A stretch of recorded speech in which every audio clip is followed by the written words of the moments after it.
السلام عليكم ورحمة الله وبركاته.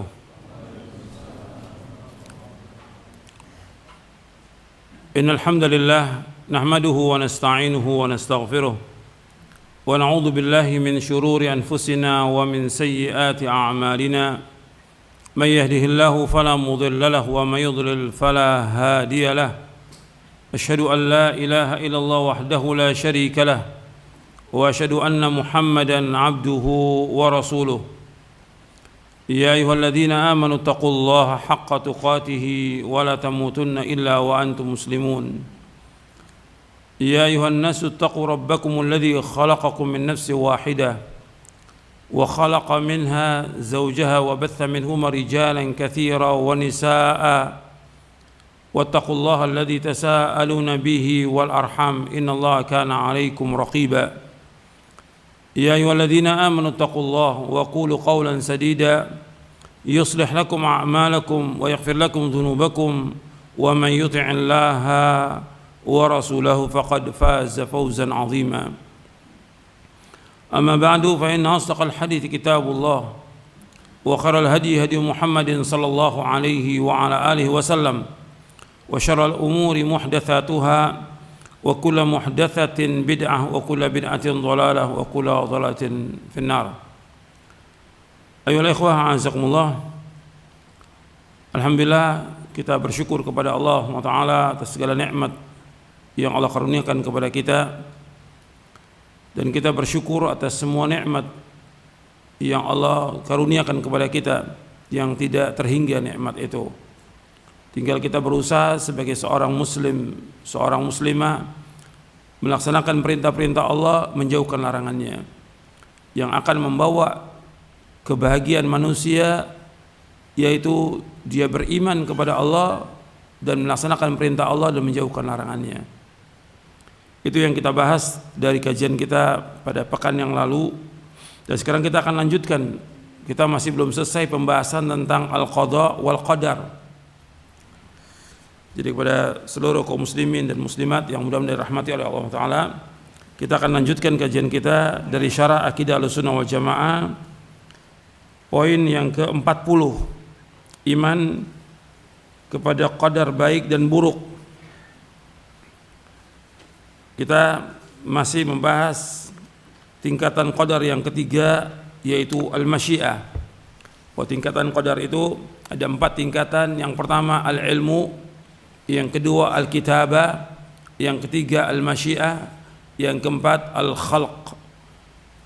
Yang pertama yaitu al-ilmu, bahwa Allah mengetahui segala sesuatu sebelum terjadinya, dan apa yang terjadi pada masa yang akan datang, dan Allah mengetahui semua dan meliputi ilmunya Allah segala sesuatu. Enggak ada satupun yang terjadi di langit dan di bumi yang Allah tidak ketahui. Semuanya Allah mengetahui. Sampai daun-daun yang jatuh, yang kering, yang basah, biji yang tumbuh, Allah mengetahuinya.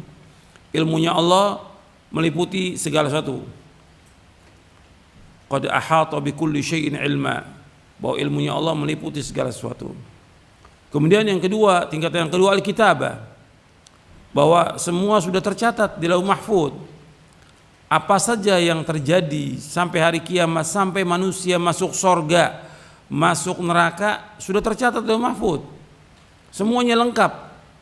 Enggak ada satupun yang terjadi di langit dan di bumi yang tidak tercatat, tidak ada. Semuanya, segala sesuatu itu sudah tercatat di Lauh Mahfuz.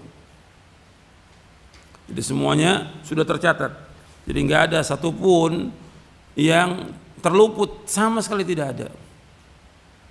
Dan semua Allah sudah tetapkan demikian. Al-kitabah.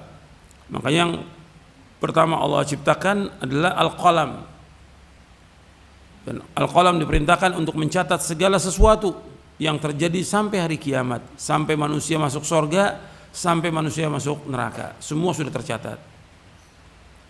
Dan semua berjalan, apa yang kita lakukan sekarang ini berjalan, dan semua yang dilakukan di muka bumi ini, di langit, semua berjalan dengan apa yang Allah sudah takdirkan di Lauh Mahfuz.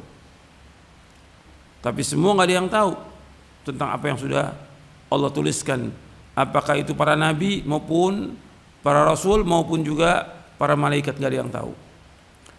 Yang ketiga al-masyiah, artinya semua berjalan dengan kehendak Allah. Nggak ada sesuatu pun yang terjadi di langit dan di bumi yang tidak dikehendaki oleh Allah, tidak mungkin. Semua berjalan dengan apa yang Allah kehendaki. Itu yang ketiga. Kemudian yang keempat al-khalq, artinya Allah yang menciptakan semuanya, nggak ada pencipta yang lain kecuali Allah Subhanahu wa taala. Sekarang kita lanjutkan. Yang terakhir kita baca sampai halaman 341 dari buku Syarah Aqidah Ahlussunnah wal Jamaah. Yang terakhir kita bahas tentang masalah hidayah dan kesesatan. Allah menunjuki siapa saja yang Allah kehendaki dan Allah sesatkan siapa yang Allah kehendaki. Allah berfirman dalam surah Al-An'am ayat 39, وَالَّذِينَ كَذَّبُوا بِآيَاتِنَا سُمٌّ وَبُكْمٌ فِي الظُّلُمَاتِ مَن يَشَاءِ اللَّهُ يُضْلِلْهُ وَمَن يَشَاء يَجْعَلْهُ عَلَى صِرَاطٍ مُسْتَقِيمٍ. Dan orang-orang yang mendustakan ayat-ayat kami Allah tuli, bisu dan berada dalam kegelap gulita. Barang siapa yang dikehendaki Allah dalam kesesatan, niscaya disesatkannya. Dan barang siapa yang dikehendaki oleh Allah untuk diberi petunjuk, niscaya Allah menjadikannya berada di atas jalan yang lurus. Di sini Allah menyebutkan barang siapa yang dikehendaki oleh Allah, Allah sesatkan. Barang siapa yang dikehendaki Allah diberikan petunjuk, Allah berikan petunjuk. Jadi masalah hidayah dan kesesatan di tangan Allah. Dan Allah tidak pernah berbuat zalim kepada hamba-hambanya. Maka selanjutnya disebutkan dalam hadis Abu Dzar. Hadis ini panjang dan terdapat dalam Arba'in An-Nawawi. An Abi Dzar radhiyallahu an Nabi sallallahu alaihi wasallam Anillahi tabaraka wa ta'ala qala ya ibadi inni haramtu dzulma ala nafsi wa ja'altuhu bainakum muharraman fala tadzalamu. Dari Abu Dzar radhiyallahu an, dari Nabi SAW, dari Allah tabaraka wa ta'ala, Allah berfirman, wahai hamba-hambaku, sesungguhnya aku mengharamkan kezaliman terhadap diriku dan aku menjadikannya haram di antara kalian, maka janganlah kalian saling menzalimi.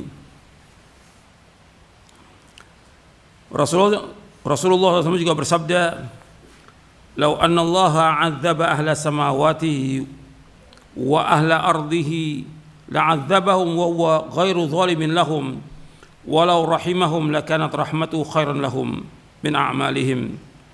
Jika seandainya Allah menyiksa seluruh penghuni langit dan seluruh penghuni bumi, maka Allah tidak berbuat zalim dengan menyiksa mereka. Jika seandainya Allah merahmati mereka, maka rahmatnya itu benar-benar lebih baik bagi mereka daripada amal perbuatan mereka. Hadis ini sahih dari Abu Daud, Ibnu Majah dan lain. Karena Allah yang memiliki langit dan bumi, Allah yang menciptakan. Kalau seandainya Allah menyiksa penghuni langit, penghuni bumi, Allah enggak zalim karena semuanya milik Allah. Allah berkehendak dengan apa yang Allah inginkan. Tetapi Allah tidak zalim. Di dalam hadis disebutkan tentang yang tadi, bahwa kalau Allah menghendaki untuk menyiksa, maka Allah akan siksa mereka dan Allah tidak zalim. Tetapi Allah SWT dengan rahmatnya, kasih sayangnya tidak demikian. Allah SWT memberikan kepada hambanya jalan, dua jalan, ini jalan yang baik, ini jalan yang buruk, agar manusia menempuh jalan itu. Allah juga memberikan perangkat-perangkat agar manusia mendapatkan hidayah. Ketika manusia ini sesat, ya pasti dia mendapatkan azab di dunia dan juga azab di akhirat. Tapi Allah enggak zalim. Allah sudah menunjuki manusia, wa hadainahun najdain fa'alhamaha fujuraha wa taqwaha. Allah turunkan Al-Qur'an, Allah turunkan kitab-kitab, dan juga Allah turunkan Al-Qur'an, Allah kirim para rasul, Allah utus para rasul untuk menjelaskan kepada manusia ini jalan yang baik, ini jalan yang buruk, ini yang benar, ini yang salah, ini tauhid, ini syirik, ini membawa ke surga, ini membawa ke neraka. Sudah dijelaskan oleh semua nabi dan rasul. Jadi gak ada alasan lagi nanti mereka di hari kiamat. Jadi Allah Maha kasih dan sayang kepada hamba-hambanya. Allah menunjuki mereka ke jalan yang lurus. Tetapi ada yang mau, ada yang tidak. Ada yang mau di jalan itu, ada yang tidak. Seperti Allah sebutkan tentang kaum Tsamud, wa amma Tsamudu fahadainahum fastahabbul ama 'alal huda. Adapun Tsamud kami sudah kasih petunjuk jalan, tapi dia enggak mau. Lebih dia memilih yang lain. Tentang hadis yang tadi, itu adalah lanjutannya. Ini merupakan wasiat para sahabat kepada para tabi'in. Jadi disebutkan oleh Ibnu Dailami. Ibnu Dailami ini Abdullah bin Fairuz Ad-Dailami. Dia seorang pembesar tabi'in. Abdullah bin Fairuz Ad-Dailami. Dia mengatakan bahwa jadi bapaknya Fairuz Dailami ini sahabat radhiyallahu an. Disebutkan bahwa dia mengatakan, aku datang kepada Ubay bin Ka'ab. Lalu aku katakan kepadanya, ada suatu keraguan dalam diriku tentang masalah takdir. Maka tuturkanlah kepadaku satu hadis dengan harapan semoga Allah menghilangkan keraguan tersebut dalam hatiku. Maka Ubay bin Ka'ab mengatakan, kata Ubay, telah berkata Rasulullah SAW, "Lau anna Allah 'adzaba ahla samawati wa ahla ardihi 'adzabahum wa huwa ghairu zalimin lahum. Walau rahimahum kanat rahmatuhu khairan lahum min a'malihim. Walau anfaqta mithla Uhudin dhahaba fi sabilillah ma qabilahu Allah minka hatta tu'mina bil qadari wa ta'lama anna ma asabaka lam yakun liyukhti'ak wa ma akhta'aka lam yakun liyusibak walau mutta 'ala ghairi hadza la dakhalta an-nara." Kata Ubay bin Ka'ab, ia berkata, telah bersabda Rasulullah SAW, seandainya Allah mengadab penduduk langit dan penduduk bumi, maka Allah mengadab mereka dan tidak menzalimi mereka. Seandainya Allah merahmati mereka, maka rahmatnya Allah lebih baik bagi mereka dibandingkan dengan amal-amal mereka. Dan seandainya kamu menginfakkan emas sebesar gunung Uhud, Allah tidak akan menerimanya dari kamu sampai kamu beriman kepada qadar. Dan kamu meyakini bahwa apa yang telah ditakdirkan mengenai kamu pasti tidak akan meleset, dan apa yang telah ditakdirkan tidak mengenai dirimu pasti tidak akan menimpamu. Sedangkan kalau kamu mati dalam keadaan tidak meyakini hal ini, maka pasti kamu akan masuk neraka.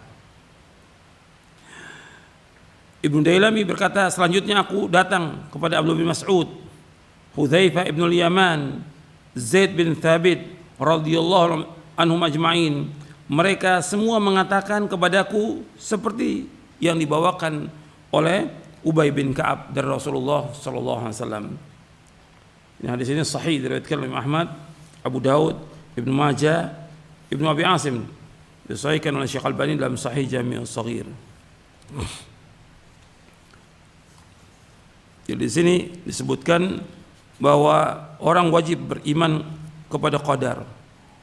Apa yang menimpa kita itu sudah ditakdirkan oleh Allah, dan yang tidak menimpa kita itu tidak akan menimpa.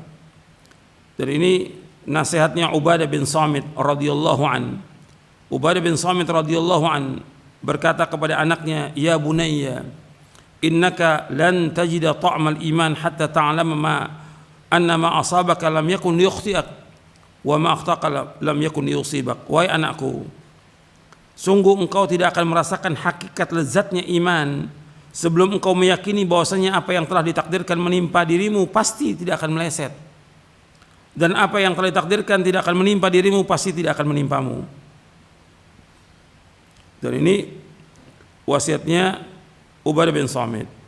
Kata Ubadah radhiyallahu an, aku mendengar Rasulullah SAW bersabda, "Inna awwala ma khalaqallahu al-qalam, faqala lahu uktub, qala rabbi wa madza aktub, qala uktub maqadir kulli syai' hatta taqum as-sa'ah." Sesungguhnya yang pertama kali diciptakan oleh Allah adalah qalam, yaitu pena. Lalu Allah berfirman kepadanya, tulislah. Ia menjawab, wahai Rabbku, apa yang aku harus tulis? Allah berfirman, tulislah takdir ketentuan segala sesuatu sampai hari kiamat.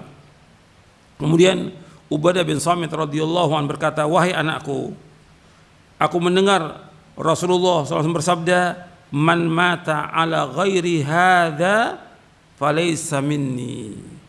Dan barang siapa yang meninggal dunia dalam keadaan tidak meyakini hal ini, maka dia tidak termasuk umatku. Hadis ini sahih, diriwayatkan oleh Imam Abu Daud.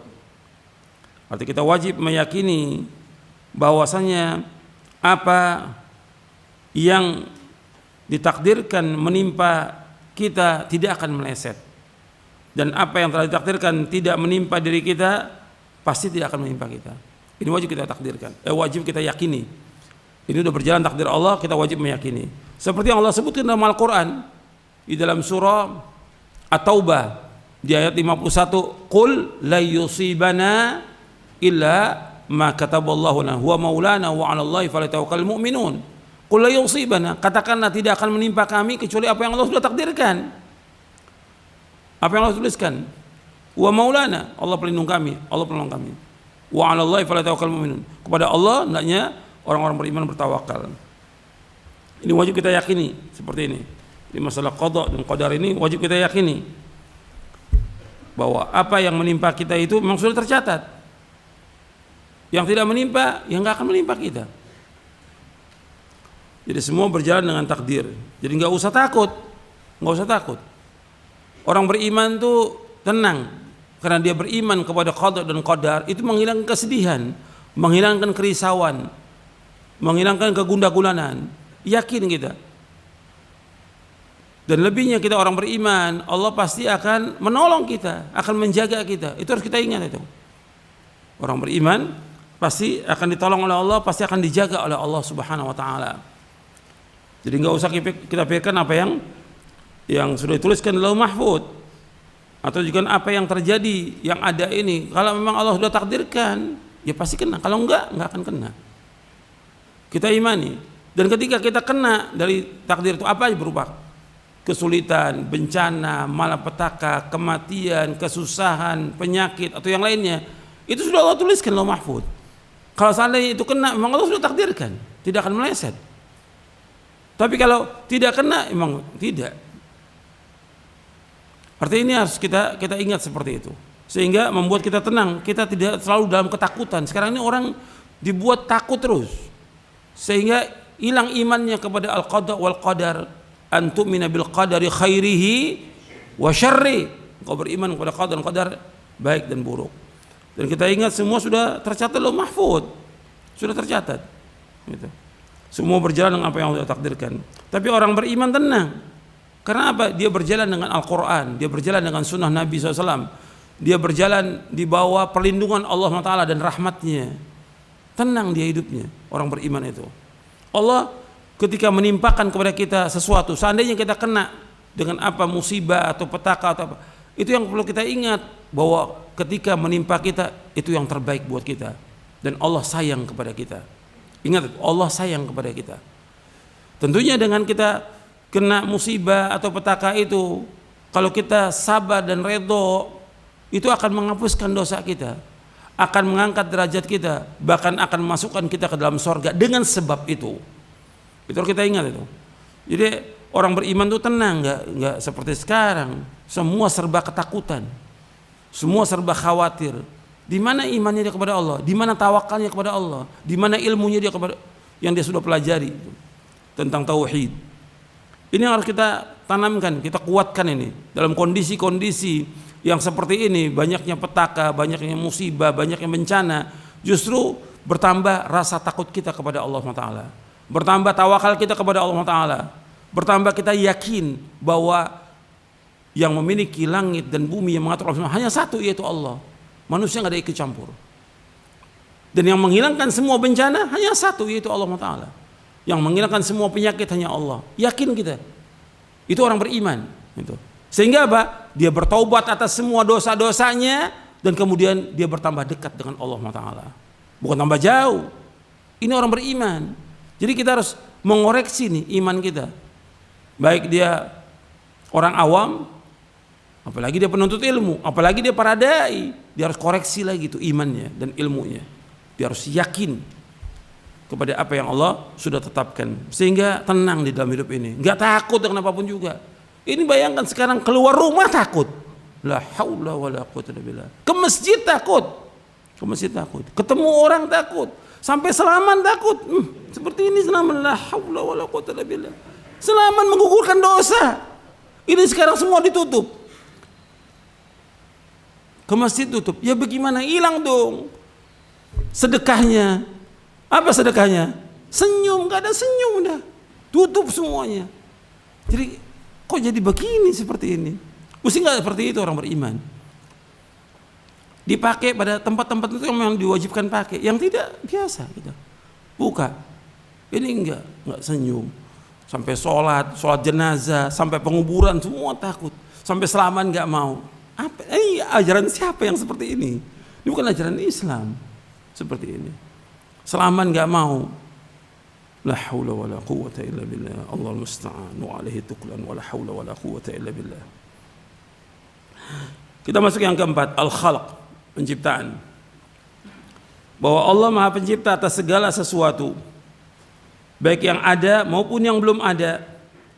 Oleh karena itu tidak ada satu makhluk pun di bumi atau di langit melainkan Allah lah yang menciptakannya.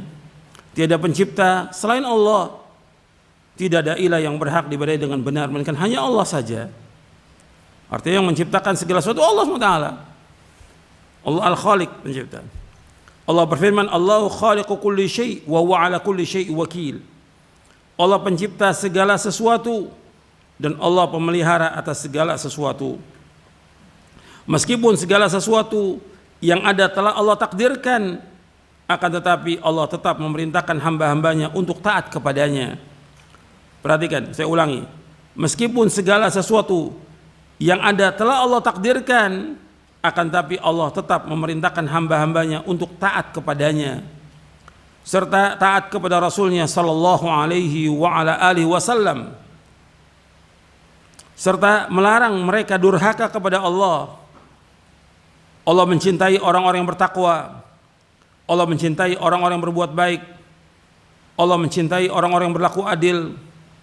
Allah redha kepada orang-orang beriman dan beramal soleh. Akan tetapi Allah tidak mencintai orang-orang kafir. Ingat, Allah tidak mencintai orang-orang kafir. Allah tidak meredhoi orang-orang fasik. Allah tidak memerintahkan untuk berbuat keji. Allah tidak redha kepada kekafiran bagi hambanya. Dan Allah tidak menyukai kerusakan. Manusia yang benar-benar melakukan suatu perbuatan, sedangkan Allah yang menciptakan perbuatan mereka. Wallahu khalaqakum wa ma ta'malun. Allah berfirman dalam surah As-Saffat ayat 96, Wallahu khalaqakum wa ma ta'malun. Allah yang menciptakan kamu dan apa yang kamu perbuat. Manusia dan jin, ada yang mukmin, ada yang kafir, ada yang taat, ada yang maksiat, ada yang sholat, ada pula yang tidak sholat, ada yang bersyukur dan ada juga yang tidak bersyukur. Dan Allah menciptakan seperti itu. Jadi Allah huwaladzi khalaqakum faminkum kafirun wa minkum mu'min. Allah menciptakan kamu, ada yang kafir, ada yang mukmin. Allah menciptakan. Jadi Allah yang menciptakan, gak ada yang mencipta kecuali Allah. Jadi ada yang mukmin, ada yang kafir. Yang kafir, ada yang munafik. Manusia mempunyai kekuasaan atas perbuatan mereka, serta mereka pun mempunyai keinginan. Ingat di sini, meskipun semuanya Allah yang menciptakan, termasuk juga manusia, artinya keinginannya, kekuasaan Allah yang menciptakan. Tapi mereka punya kekuasaan dan punya keinginan. Seandainya mereka tidak mau melakukan sesuatu, itu keinginan mereka. Jadi Allah menciptakan perbuatan mereka, maksudnya Allah yang menciptakan semua dari manusia ini, sifatnya, keinginannya, hatinya, akalnya, semua, anggota tubuhnya semua. Tapi yang melakukan perbuatan itu ketika dia melakukan, siapa yang melakukannya? Manusia. Umpamanya sekarang ini gelas, orang minum. Yang melakukan perbuatan minum ini siapa? Manusia. Kalau ini perbuatannya, ini khamr, isinya khamr, dia minum. Yang salah siapa? Manusia. Dia punya kehendak, dia punya keinginan. Yang melakukan perbuatan itu dia, maka dibalas oleh Allah sesuai dengan perbuatannya. Jelas? Ya. Yang menciptakannya Allah semuanya. Ya makhluk ini enggak ada yang mencipta kecuali Allah. Yang menciptakan akalnya, hatinya, kehendaknya, keinginan, Allah yang menciptakan. Tapi ketika melakukan perbuatan itu, yang melakukan siapa? Manusia. Apakah itu perbuatan baik atau buruk? Ada manusia yang sholat, tapi ada juga orang yang nggak mau sholat. Ada nggak? Banyak yang nggak sholat. Allah akan azab karena dia tidak melakukan perbuatan sholat itu. Orang melakukan ketaatan, dia punya kehendak ingin melakukan ketaatan. Ada yang melakukan maksiat, dia juga punya kehendak ingin melakukan maksiat. Dia yang melakukan perbuatan itu. Jadi Allah menciptakan mereka serta menciptakan kekuasaan, kemampuan dan keinginan mereka itu. Allah berfirman, "Liman syaa'a minkum ayyastaqim wa ma tasyaa'una illa ayyasha Allahu rabbul alamin." Bagi siapa yang di antara kalian menghendaki menempuh jalan yang lurus dan kamu tidak dapat menghendaki menempuh jalan itu kecuali apa yang dikehendaki oleh Allah Rabb semesta alam. Dalam surah At-Takwir ayat 28, 29. Allah juga berfirman, "Wa ma tasyaa'una illa ayyasha Allah, innallaha kana 'aliman hakima." Dan kamu tidak mampu menempuh jalan itu kecuali apabila dikehendaki oleh Allah. Sungguh Allah Maha mengetahui dan Allah Maha bijaksana. Tingkatan di dalam surah Al-Insan ayat 30. Tingkatan qadar ini diingkari oleh seluruh golongan qadariyah yang mereka disebut oleh Nabi SAW sebagai majusinya umat ini. Karena dia mengingkari tentang masalah ini. Dia menganggap bahwa manusialah yang melakukan kehendak, Allah tidak ikut campur dengan kehendaknya manusia. Jadi manusia yang menciptakan perbuatannya sendiri. Ini enggak benar. Majusi mengimani dua pencipta. Satu pencipta kebaikan, satu pencipta kejelekan. Kalau berbuat kebaikan, berarti ini Allah kehendaki. Ketika berbuat kejelekan, berarti Allah tidak kehendaki. Berarti dua pencipta di sini. Paham? Itu yang dikatakan majusi. Semua yang mereka lakukan, perbuatan baik atau perbuatan jelek, semua berjalan dengan kehendak siapa? Allah. Tapi yang melakukan perbuatan itu siapa? Manusia. Enggak ada di langit dan di bumi berjalan tanpa kehendak Allah, enggak ada. Semua berjalan dengan Allah. Tapi ketika orang melakukan itu, dia yang punya keinginan untuk melakukan itu. Dia bisa nggak tinggalkan perbuatan maksiat itu? Bisa atau tidak? Bisa. Dia punya kemampuan dan punya keinginan untuk meninggalkan maksiat. Seperti yang tadi saya sebutkan. Ini ada susu umpamanya. Susu, ada khamr, ada air putih. Dia pilih khamr. Yang salah siapa? Mampu nggak dia untuk pilih susu atau air putih? Mampu nggak dia? Mampu dan dia punya keinginan. Dia yang melakukan perbuatan itu. Gitu. Jadi ini harus perhatikan bahwa yang melakukan perbuatan dia. Dia panggil hayya 'alas shalah, hayya 'alas shalah. Sebagian ke masjid, yang laki-laki wajib sholat berjamaah. Sebagian dengar nggak mau ke masjid. Yang salah siapa di situ? Dia punya kehendak nggak? Punya keinginan nggak? Kalau dia tidak mau, dia yang punya kehendak tidak mau untuk ke masjid. Yang berdosa siapa? Orang itu. Jadi perhatikan itu. Dia sendiri yang melakukan perbuatan itu. Ada hidangan. Ini ada babi, ada bangkai, ada yang halal. Dia pilih yang haram. Yang salah siapa? Dia yang melakukannya. Ada yang sudah jelas istrinya halal. Ini ada tempat perzinahan. Dia jalan ke tempat perzinahan. Yang salah siapa? Dia. Dia punya kehendak dan keinginan untuk melakukan itu. Dia diazab oleh Allah, disiksa oleh Allah dengan sebab perbuatan dosanya itu. Jadi ketika Qadariyah ini mengatakan tidak, kalau untuk kejelekan ya manusia menciptakan kejelekan itu. Tidak, tetap Allah menciptakan semuanya, tapi yang melakukan perbuatan adalah manusia. Enggak ada pencipta kecuali satu, hanya Allah. Seluruhnya diciptakan oleh Allah Ta'ala. Adapun Qadariyah dikatakan sebagai majusinya umat ini karena keyakinan pendapat mereka menyerupai agama Majusi tentang adanya dua sumber, yaitu cahaya dan kegelapan. Mereka menyangka bahwa kebaikan berasal dari perbuatan cahaya, sedangkan kejelekan berasal dari kegelapan. Begitu pula Qadariyah, mereka menyandarkan kebaikan kepada Allah dan menyandarkan kejelekan kepada manusia dan syaitan. Padahal Allah menciptakan keduanya secara bersamaan. Tidak akan terjadi sesuatu dari keduanya melainkan dengan kehendak Allah. Keduanya disandarkan kepadanya tentang penciptaan dan kejadiannya, dan disandarkan kepada orang yang melakukannya sebagai perbuatan dan usaha manusia. Ada juga sebagian golongan yang berlebih-lebihan dalam masalah qadar ini, sampai-sampai mereka tidak mengakui adanya kekuasaan dan kebebasan dalam diri manusia, serta mereka menolak adanya hikmah serta maslahat dalam perbuatan dan ketentuan hukum Allah. Mereka yang seperti ini Jabariyah atau Jabriyah, berasal dari Jabr, terpaksa. Jadi menurut mereka bahwa semua dipaksa dan tidak ada kekuasaan dan tidak ada kebebasan dalam dirinya. Ini sesat. Orang manusia punya kehendak, punya keinginan. Kalau mereka mengatakan bahwa manusia dipaksa oleh Allah, ini sesat. Enggak dipaksa, manusia punya kehendak. Manusia punya kehendak, punya keinginan. Kan di sini sudah sebutkan liman syaa minkum ayastaqim. Dan Allah juga menyebutkan dalam ayat yang lain, faman syaa falyu'min wa man syaa falyakfur. Barang siapa yang berkehendak untuk iman, silakan dia beriman. Yang berkehendak untuk kafir, silakan dia kafir. Manusia punya kehendak, manusia punya keinginan. Kalau ini dia mengatakan bahwa kehendak manusia tidak ada, majbur. Ini sesat, ini Jabriyah, ini sesat. Kemudian jadi ada Qadariyah, ada Jabriyah, dua-duanya sesat ini.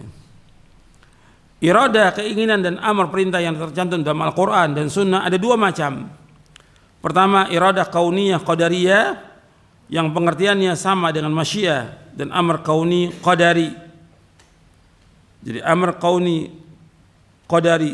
Jadi iradah kauniyah qadariyah adalah kehendak yang berkenaan dengan takdir Allah terhadap alam semesta. Amar kauni qadari yaitu perintah yang berkenaan dengan takdir Allah terhadap alam semesta ini. Kemudian yang kedua, iradah syar'iyah. Iradah syar'iyah yang berarti takdir yang disukai dan dicintai oleh Allah, dan amr syar'i.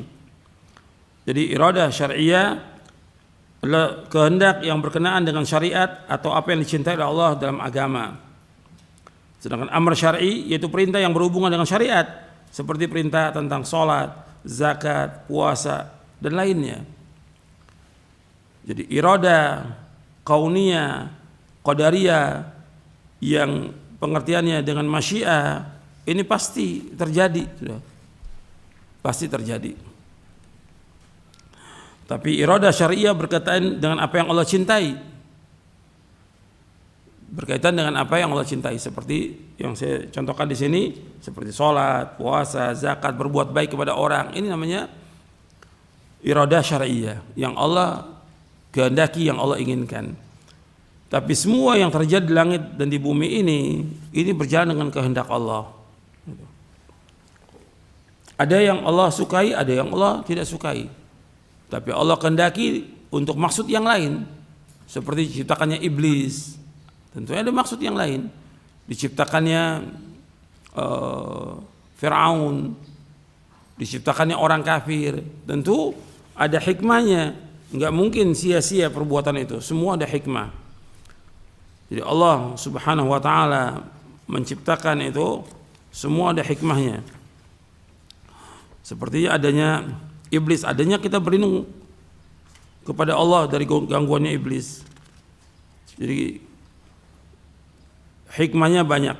Jadi ada yang Allah ciptakan itu murad li dzatihi, yang dikehendaki zatnya. Ada juga murad li ghairihi. Nah, tentang iblis ini murad li ghairihi. Allah ciptakan tapi untuk maksud yang lain. Disebutkan oleh para ulama, sebenarnya Allah ciptakan semuanya itu murad li ghairihi.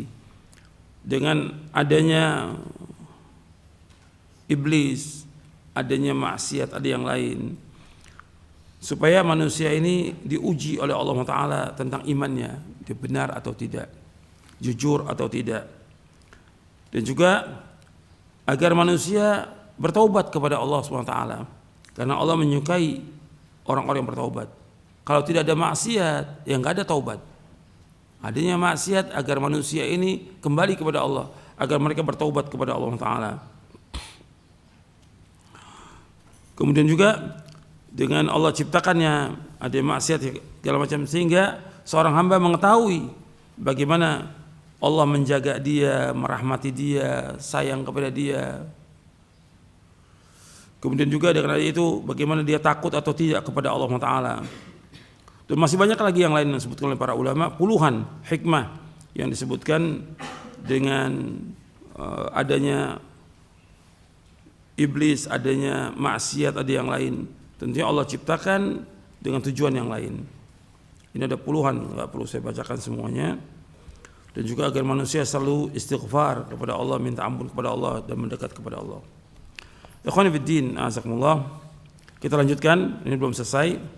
Ahlussunnah menetapkan bahwa makhluk dengan segala tingkah lakunya adalah ciptaan Allah. Hanya Allah yang Maha Pencipta. Allah yang menciptakan tingkah laku dan perbuatan mereka. Makhluk mempunyai keinginan kehendak, tetapi keinginan kehendaknya itu mengikuti keinginan kehendak Al-Khaliq, yaitu Allah. Ahlussunnah menetapkan bahwasanya segala yang diperbuat Allah ada hikmahnya, dan segala usaha akan membawa hasil atas kehendak Allah Jalla Jalaluh. Berdalih dengan takdir boleh dilakukan terhadap musibah dan cobaan. Berdalih dengan takdir boleh dilakukan terhadap musibah dan cobaan. Namun tidak boleh sekali-kali berdalih dengan takdir atas perbuatan dosa dan maksiat. Jadi berdalih dengan takdir boleh lakukan terhadap musibah. Umpamanya seperti sekarang adanya banjir, adanya gunung meletus, adanya longsor, kita katakan ini musibah. Atau orang yang lahir dengan cacat, kita katakan musibah. Tapi nggak boleh orang berdalih dengan takdir dan perbuatan dosa maksiat. Umpamanya dia nggak sholat, takdir Allah. Nggak boleh. Dia mencuri, takdir Allah. Dia nggak pakai jilbab, takdir Allah. Nggak boleh. Atau dia berbuat maksiat yang lain, yang takdir Allah. Nggak boleh. Justru ketika dia berbuat dosa dan maksiat, kewajiban dia apa? Kewajiban apa? Taubat kepada Allah. Maka saya sebutkan di sini, orang-orang yang berbuat dosa dan maksiat wajib bertaubat dari perbuatan mereka yang tercela. Bukan bersandar dengan takdir, tapi wajib mereka bertaubat kepada Allah. Bersandar kepada usaha saja termasuk syirik. Bersandar kepada usaha saja termasuk syirik dalam tauhid. Artinya dia bersandar kepada usaha. Tetap usaha yang dilakukan tidak lepas dari apa? Dari apa? Kehendak Allah, tidak lepas daripada pertolongan Allah. Ketika dia dengan usaha dia saja menafikan kehendak Allah, ini syirik. Ya. Sedangkan meninggalkan usaha sama sekali berarti menolak ajaran agama. Tetap harus kita berusaha. Nggak bisa kita diam aja. Berusaha. Orang yang mendapatkan kebaikan, ingin mendapatkan sorga, ya harus usaha dia harus belajar, dia harus bersungguh-sungguh belajar, dia harus mengamalkan agama Islam, dia harus taat, menjauhkan maksiat, harus ada usaha. Jadi orang meninggalkan usaha sama sekali berarti dia menolak ajaran agama. Pendapat yang menyatakan bahwa usaha tidak ada pengaruh dan hasilnya merupakan pendapat yang bertentangan dengan ajaran agama dan akal. Sebab tawakal kepada Allah Subhanahu wa taala tidak berarti meninggalkan usaha. Tetap dia harus tawakal kepada Allah, tapi juga harus usaha dan mengambil sebab. Imam Abu Ja'far At-Tahawi rahimahullah yang wafat tahun 321 Hijriah, dia berkata, takdir adalah rahasia Allah yang tidak dapat diketahui oleh hambanya, tidak dapat diselidiki baik oleh malaikat yang dekat dengannya, dengan Allah, ataupun nabi yang diutus oleh Allah. Memberat-beratkan diri untuk menyelidiki hal itu adalah jalan menuju kehinaan, terhalangnya ilmu dan membawa kepada sikap melewati batas dan penyelewengan. Waspada dan berhati-hatilah terhadap seluruh pendapat, pemikiran dan bisikan-bisikan yang jelek tentang takdir tersebut. Sesungguhnya Allah Jalla Jalaluh telah menutup ilmu tentang takdirnya agar tidak diketahui oleh makhluknya dan melarang mereka untuk mencoba menggapainya, Sebagaimana Allah berfirman dalam surah Al-Anbiya ayat 23, la yus'alu amma yaf'alu wa hum yus'alun. Dan Allah tidak ditanya tentang apa yang dikerjakan, tetapi mereka yang akan ditanya. Barang siapa yang bertanya, kenapa Allah melakukannya? Kenapa Allah berbuat begini? Maka sungguh ia telah menolak hukum dari Al-Quran. Dan barang siapa yang menolak hukum Al-Quran, maka ia termasuk orang kafir. Jadi nggak boleh bertanya, kenapa Allah ciptakan ini? Kenapa Allah berbuat begini? Kenapa Allah takdirkan begini? Nggak boleh bertanya. Kita wajib mengimani semuanya. Manusia tidak boleh bertanya, mengapa Allah berbuat begini? Kenapa Allah takdirkan begini dan begitu? Kewajiban manusia mengimani takdir yang baik dan buruk, dan wajib mereka mengamalkan apa yang diperintahkan oleh Allah Subhanahu wa taala dan Rasulnya sallallahu alaihi wasallam dan menjauhi larangannya. Manusia akan ditanya tentang apa yang mereka amalkan. Allah berfirman dalam surah Al-Hijr ayat 92 93, fa warabbika lanas'alannahum ajma'in amma kanu ya'malun. Maka demi Rabbmu kami pasti akan menanyai mereka semua tentang apa yang telah mereka kerjakan dahulu. Kewajiban seorang mukmin adalah beriman kepada takdir baik dan buruk dan wajib beramal sesuai syariat Nabi Muhammad sallallahu alaihi wasallam. Perhatikan tuh, ini ada 2 poin, perhatikan di sini. Kewajiban seorang mukmin adalah beriman kepada takdir baik dan buruk. Itu yang pertama. Yang kedua, wajib seorang mukmin beramal sesuai syariat Nabi Muhammad sallallahu alaihi wasallam. Ini 2 poin penting ini. Yaitu kewajiban seorang mukmin adalah beriman kepada takdir baik dan buruk. Yang kedua, dia wajib beramal sesuai dengan syariat Nabi Muhammad sallallahu alaihi wasallam. Rasulullah bersabda, "I'malu fakullun muyassarun lima khuliqa lahu." Beramallah kalian karena semua sudah dimudahkan menurut apa yang Allah ciptakan baginya. Kewajiban kita mengamalkan.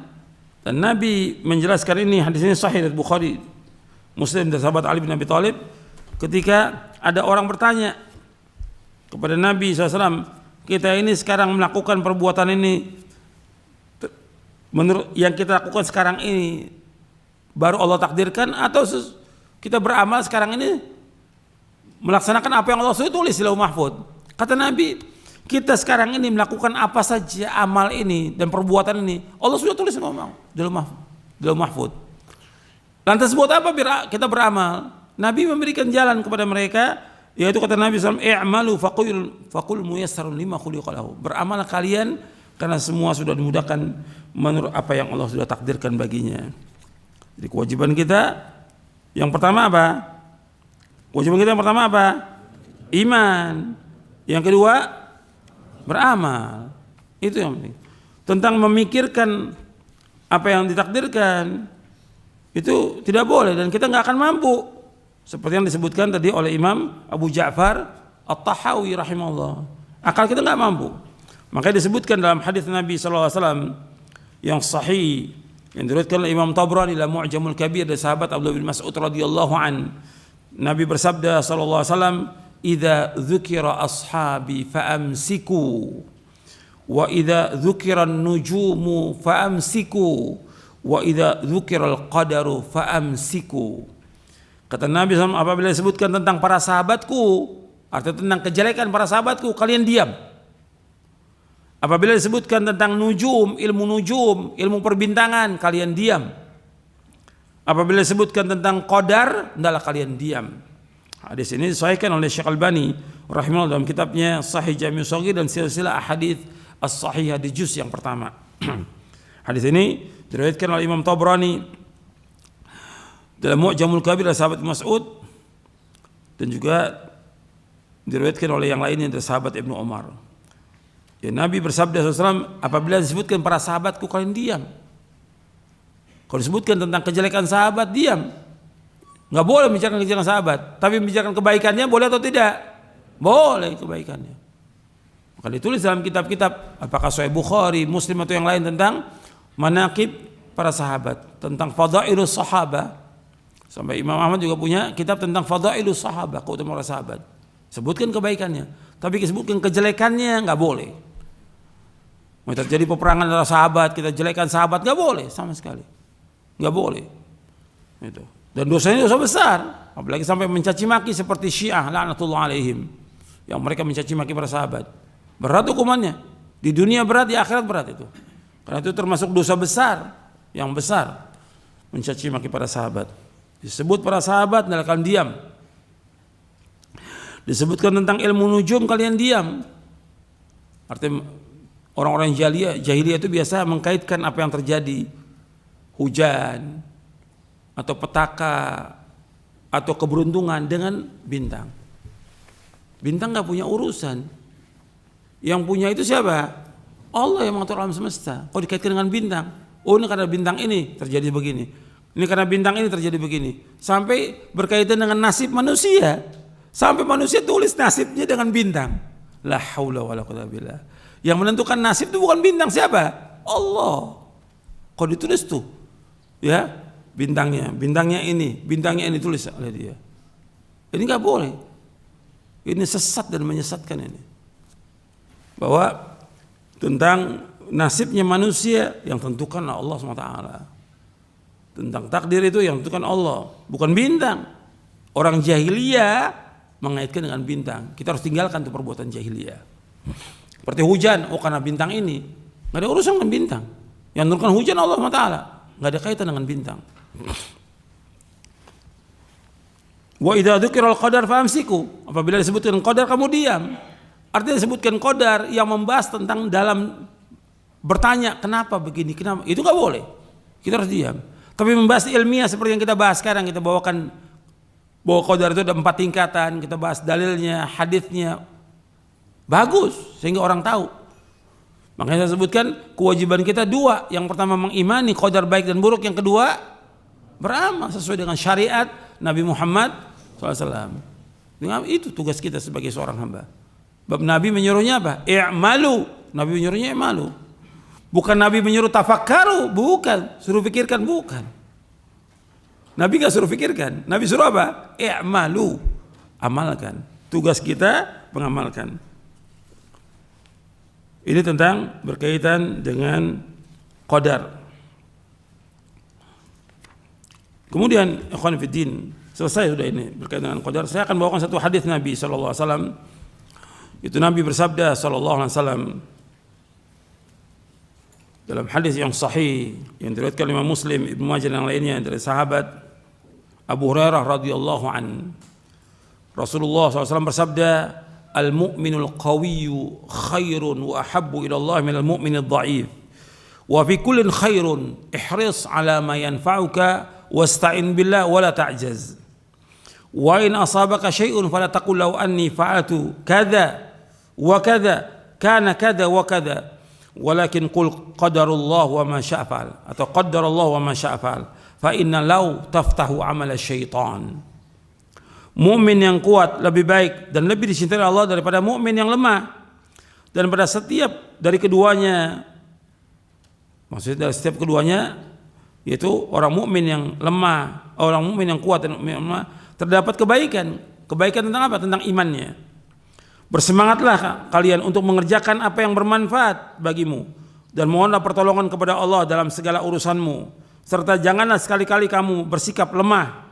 Apabila kamu tertimpa satu musibah, janganlah kamu berkata seandainya aku berbuat demikian, niscaya akan begini dan begitu. Akan tapi katakanlah ini telah ditakdirkan oleh Allah dan Allah berbuat apa yang Allah kehendaki. Karena ucapan seandainya akan membuka pintu perbuatan syaitan. Hadis sahih riwayat Muslim, Ibnu Majah dan yang lainnya. Untuk perhatikan di sini. Nabi menyebutkan sallallahu alaihi wasallam, al-mu'minul qawiyyu khairun wa ahabbu ila Allah minal mu'minid dha'if. Wa fi kullin khairun ihris ala ma yanfa'uka wasta'in billah wa la ta'jaz. Mukmin yang kuat lebih baik dan lebih dicintai Allah daripada mukmin yang lemah. Pada keduanya ada kebaikan. Bersemangatlah kalian, berkemauan keraslah kalian kepada apa yang bermanfaat bagi kalian. Wasta'in billah, minta tolong kepada Allah, wala ta'jaz, jangan lemah.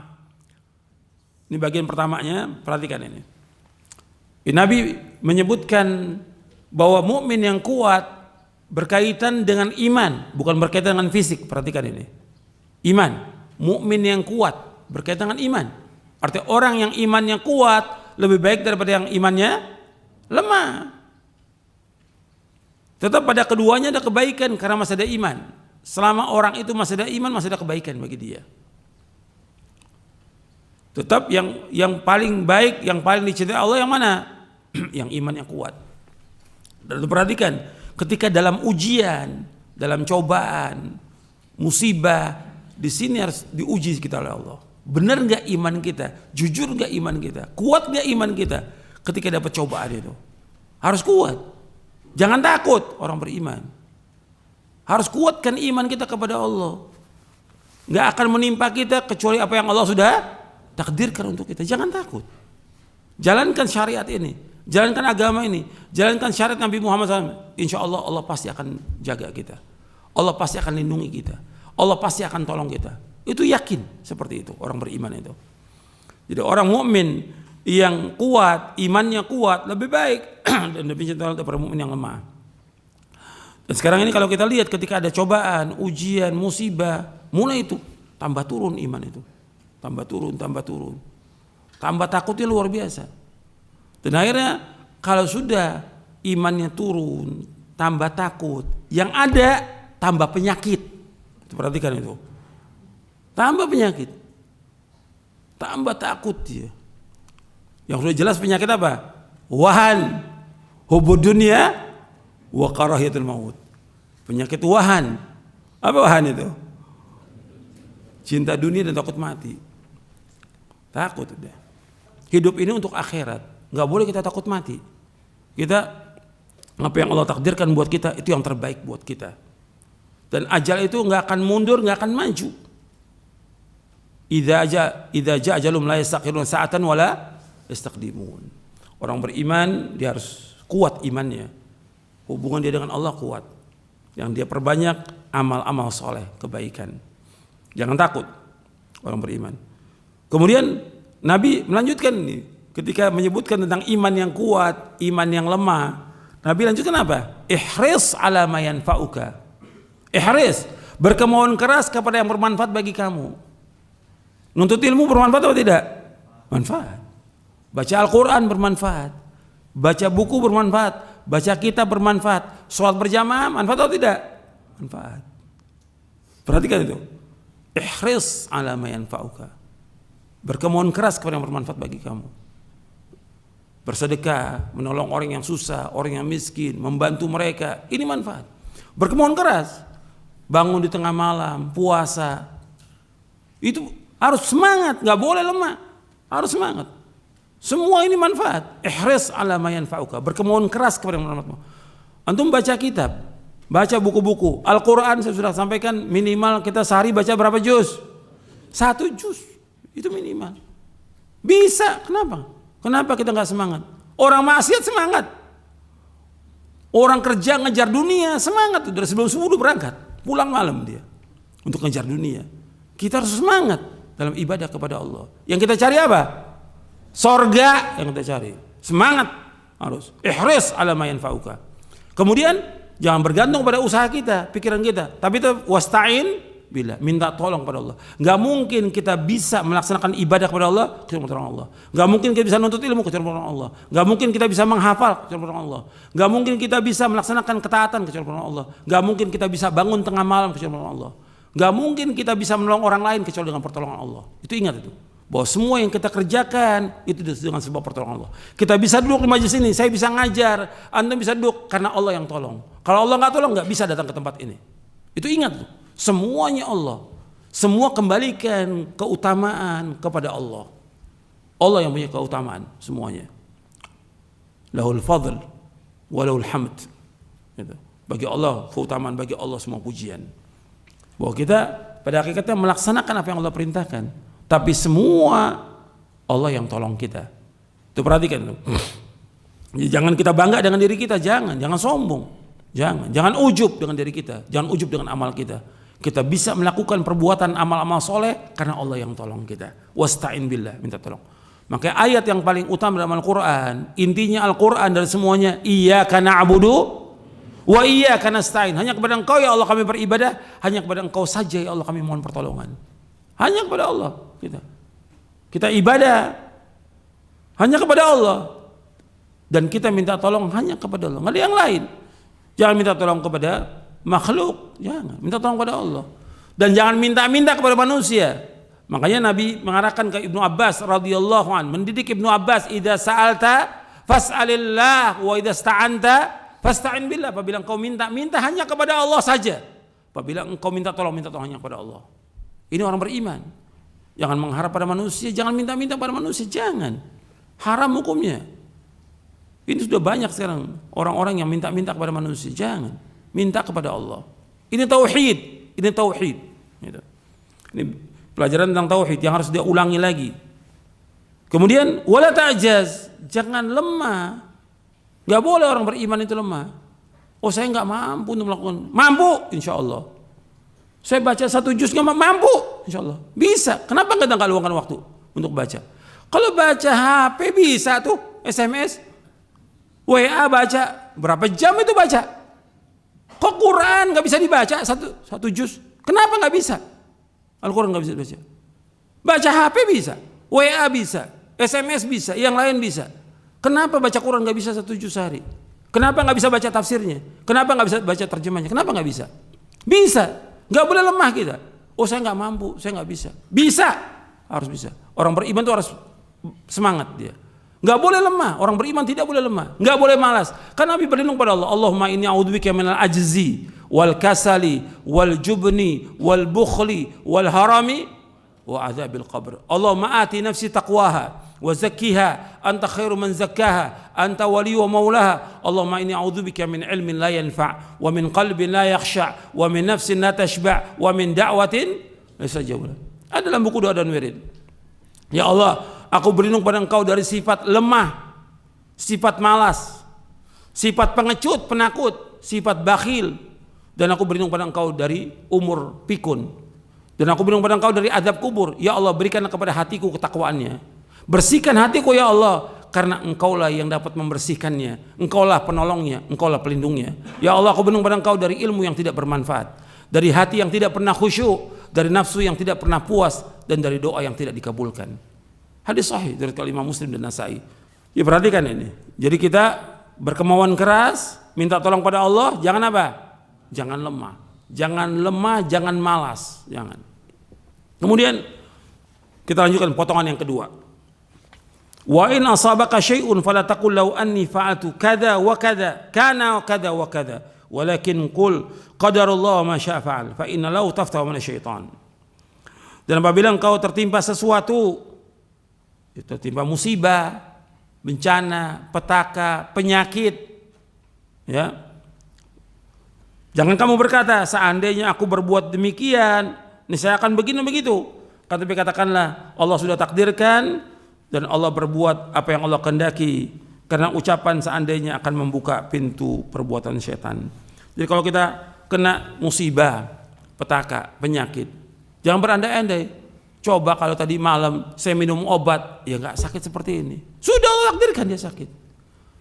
Anaknya umpamanya sakit malam itu, dia kasih obat, dia tidak bawa ke rumah sakit. Dia berkata, meninggal anaknya umpamanya ini. Coba kalau saya bawa ke dokter tadi malam, hidup anak ini. Enggak, sudah ajal. Jangan berandai-andai. Gitu. Dia umpamanya sekarang di rumah, kemudian dia keluar naik motor. Qadarullah, jatuh dia. Dia katakan, coba kalau saya tidak keluar dari rumah, nggak jatuh ini. Allah takdirkan, nggak boleh berandai-andai dengan apa yang sudah terjadi. Paham nggak sampai sini? Paham ya?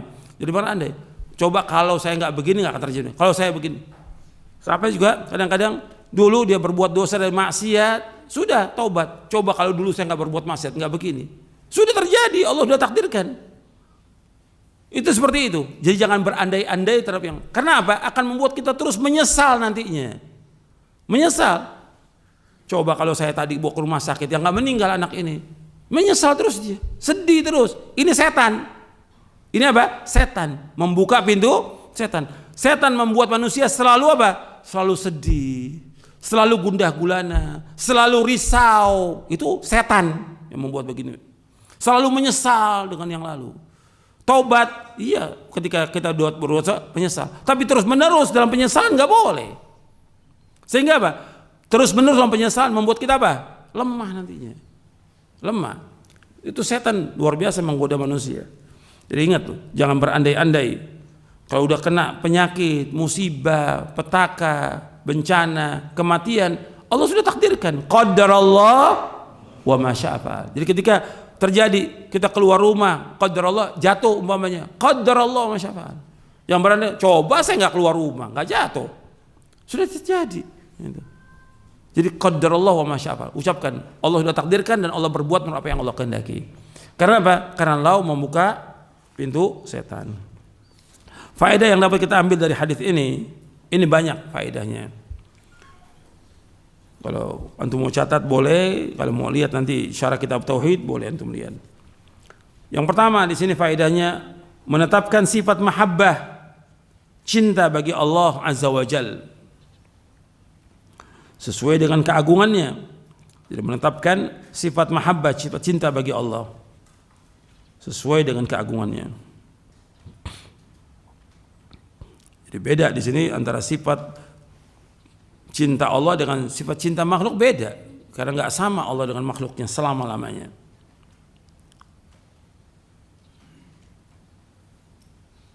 Kemudian yang kedua, bahwa kecintaan Allah kepada kaum mukminin itu bertingkat-tingkat dan berbeda-beda. Kecintaan Allah kepada kaum mukminin itu bertingkat-tingkat dan berbeda-beda.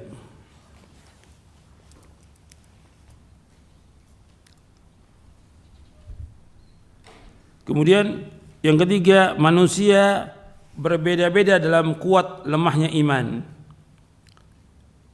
Jadi berbeda manusia tentang kuat dan lemahnya iman mereka. Jadi ada yang kuat manusia ini, ada yang lemah imannya.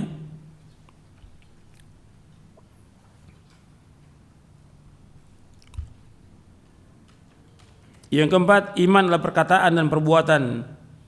Iman adalah perkataan dan perbuatan. Bertambah dengan ketaatan dan berkurang dengan sebab perbuatan dosa dan maksiat.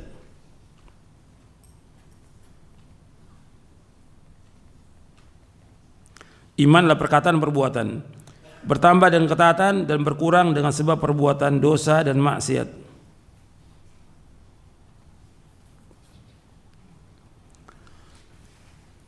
Yang kelima, seorang mukmin hendaknya berusaha untuk mencapai derajat iman yang kuat. Seorang mukmin hendaknya berusaha untuk mencapai derajat keimanan yang kuat. Jadi harus ada usaha dia. Karena Allah mencintai iman yang kuat, dia harus usaha. Seorang mukmin hendaknya berusaha mencapai derajat keimanan yang kuat. Yang keenam, kuat dan lemahnya iman itu tergantung kepada usaha seseorang dalam berjihad melawan hawa nafsunya dalam menjaga ketaatan kepada Allah. Kuat dan lemahnya iman itu tergantung kepada usaha seseorang dalam berjihad melawan hawa nafsunya dalam menjaga ketaatan kepada Allah.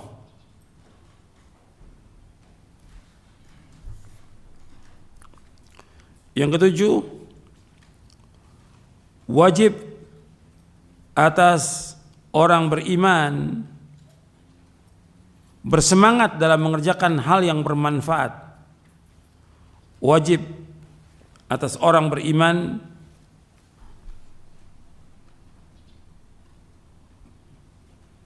bersemangat dalam mengerjakan hal yang bermanfaat dengan minta tolong kepada Allah. Dengan minta tolong kepada Allah.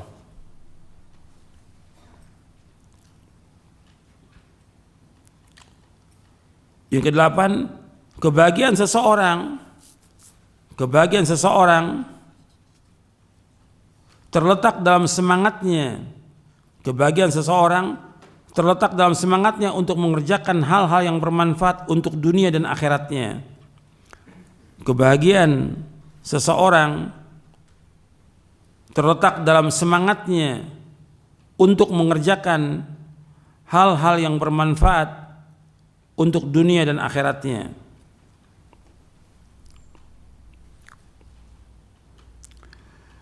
Yang kesembilan, syariat Islam datang untuk mewujudkan dan menyempurnakan kemaslahatan. Syariat Islam datang untuk mewujudkan dan menyempurnakan kemaslahatan. Jadi syariat Islam datang untuk mewujudkan dan menyempurnakan kemaslahatan serta mengurangi dan menghilangkan kerusakan.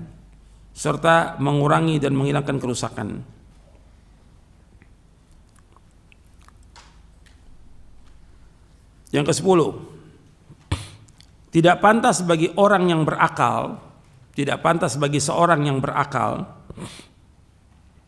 mengerahkan usahanya untuk hal-hal yang tidak bermanfaat.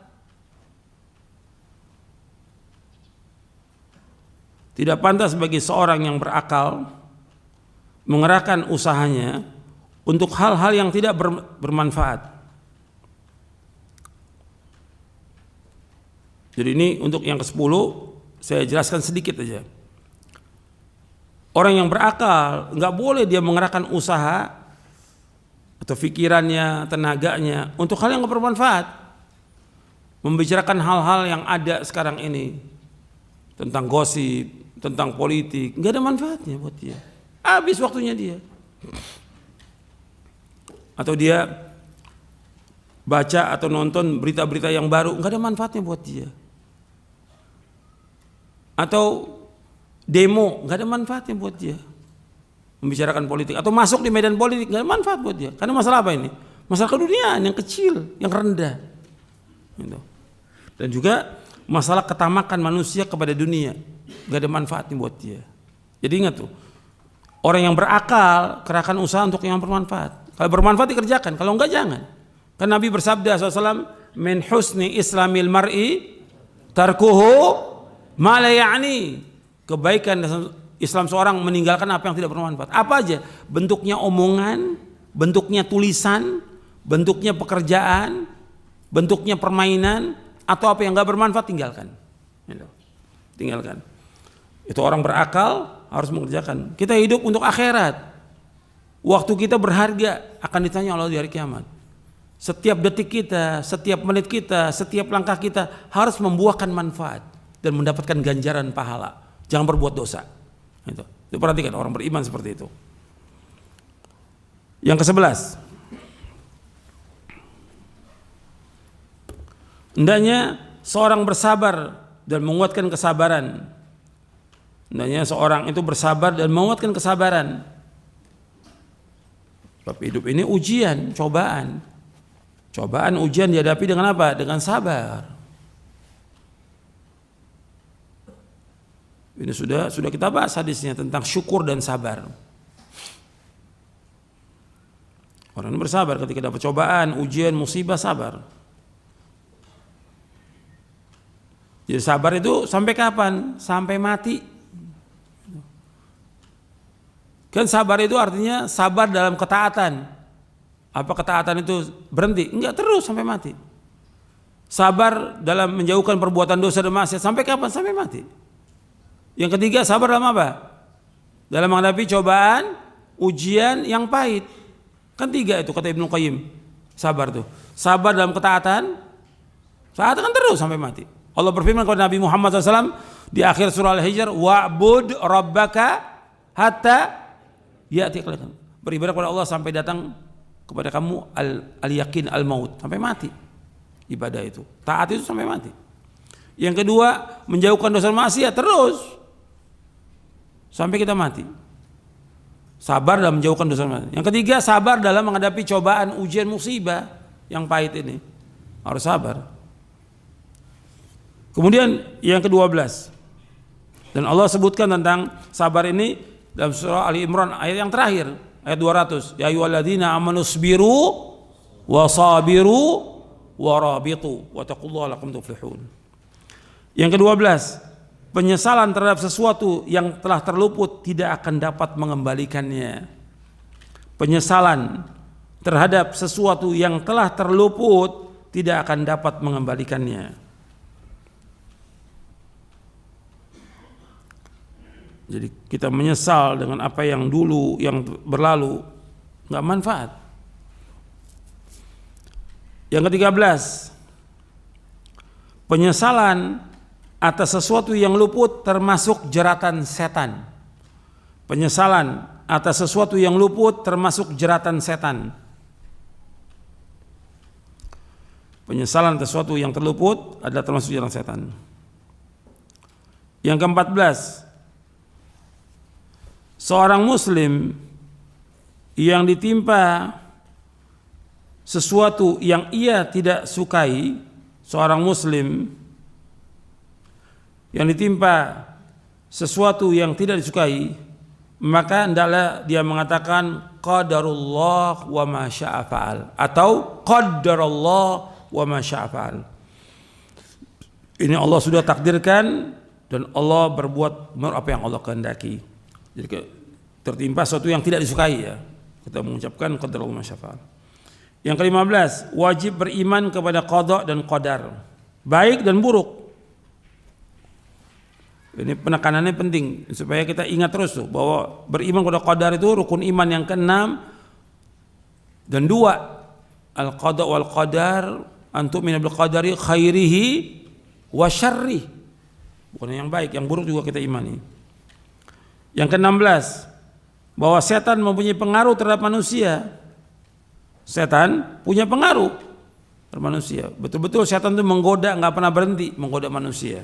Kemudian yang ke-17, menetapkan adanya masyiah bagi Allah.